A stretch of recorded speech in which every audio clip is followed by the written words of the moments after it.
Hello मेरे प्यारे दोस्तों, ये सीएस ब्रांच के बच्चों के लिए, आईटी ब्रांच के बच्चों के लिए, इलेक्ट्रॉनिक्स ब्रांच के बच्चों के लिए, एमसीए बच्चों के लिए ये 2024 की सबसे बड़ी वैकेंसी है और सबसे जबरदस्त भी, क्योंकि इसके अंदर पोस्ट भी जो है ना वो खतरनाक मिलने वाला है। क्या पोस्ट है तो मैं बता दूं, उसके अंदर आपको डिप्टी डायरेक्टर की पोस्ट मिलने वाली है दोस्तों। और इन प्रोग्रामिंग सेक्टर के अंदर यह आरपीएससी द्वारा निकाली गई है, Rajasthan public service commission Ajmer द्वारा बताया गया है। हालांकि ये वैकेंसी 2014 में निकाली गई थी, बट इसके रिगार्डिंग कोई भी अपडेट नहीं आया था। अभी रिसेंटली किसी स्टूडेंट ने उनसे पूछा तो उन्होंने पूरा कंप्लीट अपडेट दिया और एग्जाम की डेट तो अनाउंस नहीं हुआ, पर फॉर्म फिल करने की जो डेट है वो सारी अनाउंस हो गई। सबसे खास बात है इसकी कि इसमें एज लिमिट जो है वो 21 साल से लेकर 40 साल के बीच में एज लिमिट रखी गई है। इसका मतलब अगर आप जॉब में भी हैं और आप थोड़े फ्रस्ट्रेटेड हैं, आप गवर्नमेंट सेक्टर की तरफ जाना चाहते हैं, तो आपके लिए जबरदस्त वैकेंसी है। जो ग्रेड है वो जनरली जो बीटेक के बाद जो होता है वो 10th पे स्केल से शुरू होती है, पर यहां पर 12th मतलब उससे भी ऊपर से शुरू हो रही है। पेमेंट भी बहुत अच्छा खासा है। बात करते हैं क्या सैलरी है, क्या चीज है, पर उससे पहले थोड़ा सा मैं सिलेबस के बारे में बात कर देता हूं, फिर बात करता हूं एलिजिबिलिटी क्राइटेरिया के बारे में। तो दोस्तों ये हालांकि आरपीएससी के द्वारा निकाला गया वैकेंसी है और टोटल जो है ना दो पेपर होंगे, पेपर 1 पेपर 2। पेपर 1 100 मार्क्स के होंगे, पेपर 2 भी 100 मार्क्स के होंगे और दोनों में 2-2 घंटे का पेपर होगा, राइट। हालांकि जो जनरल कैटेगरी के लोग हैं दोनों में 40-40 मार्क्स लाने जरूरी होंगे इस एग्जाम को क्वालिफाई करने के लिए। दोस्तों पहले पेपर 1 के सिलेबस को हम देखते हैं। पेपर 1 के सिलेबस की अगर बात की जाए तो ये इसमें reasoning test and numerical analysis and general knowledge. देखिए रीजनिंग और न्यूमेरिकल एनालिसिस आप गेट के लिए भी पढ़ते ही हो या कोई भी स्टेट लेवल के एग्जाम में आता है, तो ये आपको पता ही होगा। अगर मैं जनरल नॉलेज की बात करूं दोस्तों तो इसमें mainly current affair relating to India and related to Rajasthan, यानी राजस्थान और इंडिया से रिलेटेड जो करंट अफेयर है वो आपको पढ़ना पड़ेगा और ये भी इतना ज्यादा नहीं है, राइट। मेरे ख्याल से अगर 1-1.5 महीने के आप सही तरीके से प्रिपरेशन करते हो इस एग्जाम को अच्छे तरीके से आप फोड़ सकते हो। साथ में ये नॉन टेक वाले में सिर्फ फोड़ सकते हो, राइट। टेक्निकल तो आपका स्ट्रांग होना चाहिए, नहीं है तब भी हम बताएंगे कि किस तरीके से आप अपना स्ट्रांग कर सकते हो। दोस्तों पेपर 1 के अंदर ही टेक्निकल में बात करूं तो डीबीएमएस, डेटाबेस मैनेजमेंट सिस्टम, ये वही है जनरली जो गेट के अंदर आप सिलेबस में पढ़ते हो। ये सारा का सारा आपको लगभग पर डिटेल में लिखा गया है, बट वही सिलेबस समहाउ सिमिलर ही सिलेबस है, थोड़ा बहुत ऊपर नीचे है। उसके बाद data communication and computer network, जो आप सीएन पढ़ते हो, कंप्यूटर नेटवर्क पढ़ते हो, वो कंप्यूटर नेटवर्क का पूरा सिलेबस 1 by 1 करके इसके अंदर मेंशन किया गया है। ये भी गेट के सिलेबस में ऑलरेडी है ये दोस्तों। उसके बाद पेपर 2 जिसके अंदर 100 मार्क्स का होने वाला है, 2 घंटे के अंदर होने वाला है, सिस्टम एनालिसिस एंड डिजाइन।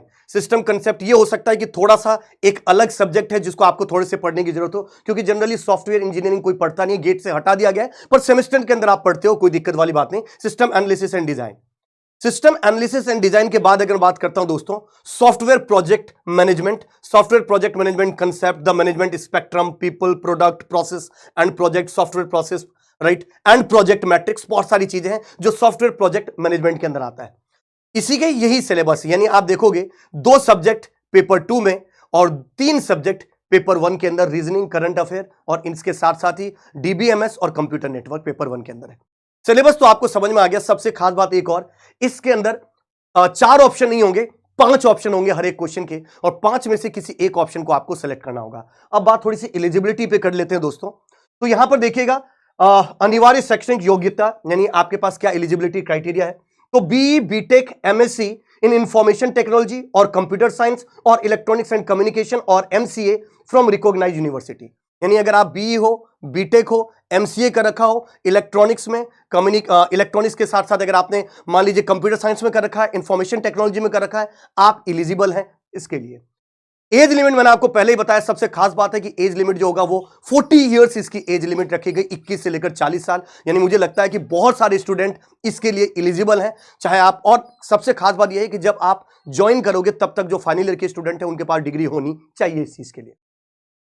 तो मैंने आपको पहले ही बताया पे मैट्रिक्स लेवल 12 है। जनरली बीटेक के बाद जो चीजें होती है उसमें जो पे मैट्रिक्स होती है वो जनरली 10 से होती है, राइट। L10 से शुरू होता है, पर यहां पर ग्रेड पे L12 से शुरू हो रहा है, जो कि अच्छा खासा पे स्केल होगा इसके अंदर।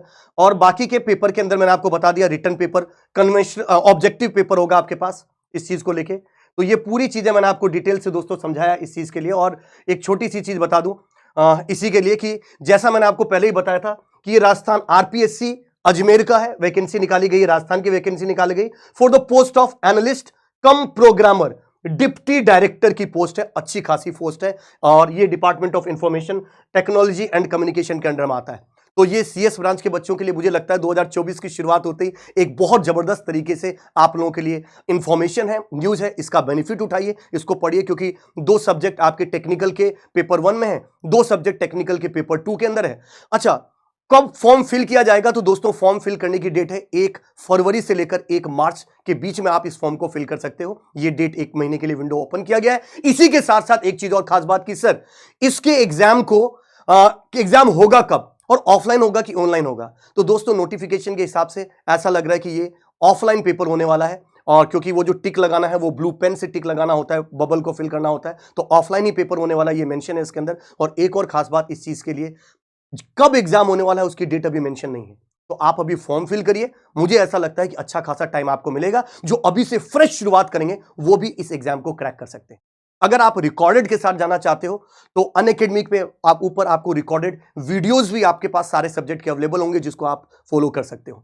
तो मेरे ख्याल से काफी, और लाइव होगा तो लाइव भी बहुत जल्दी बैच इसके लिए हम अनाउंस करने वाले हैं। पूरी की पूरी टीम इस प्लेटफॉर्म पर अवेलेबल है, जो आप लोगों को इस एग्जाम के लिए भी डेडिकेटेड प्रिपरेशन करवाएगी। Till that, thank you very much, all the very best, जय हिंद दोस्तों।